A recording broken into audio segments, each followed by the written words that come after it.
Tunceli'deki olay malumunuz zaten acımız çok büyüktür. Böyle acıyı yani düşmanın da olsa Cenab-ı Allah kimseye vermesin. O ancak kalbimizde gömülüdür, kimse bilmiyor.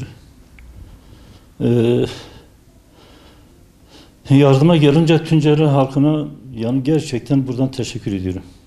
Halk olarak, gönüllü olarak. Herkes dağ, taş, tepe, herkes suyun içinde gezdiler. Yetkilileri olsun. Validen tut, yani alay komutanından, AFAD müdüründen tut. Yani aklınıza ne gelirse. Yani birçok siyasi partiler Tunceli'deki insanlar yanımızda bulduk. Çok da memnun olduk. En azami bizim o acılarımızı paylaştılar. Bize bir destek oldular. Yemeğimize, içmemize, yatmamıza vesile oldular.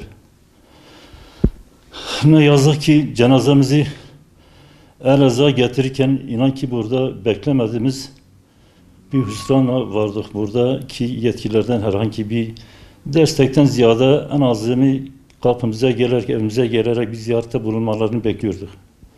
Sayın Valimiz olsun, belediye başkanımız olsun, milletvekilleri sağ olsun Metin Bey, Zülfü Bey bizi Ankara'dan aradılar. Fakat evimize kadar gelen Elazığ yetkililerinin kurumlarını hiç kimseyi göremedik.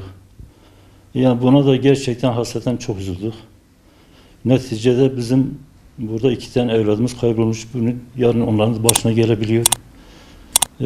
Yine de canları sağ olsun.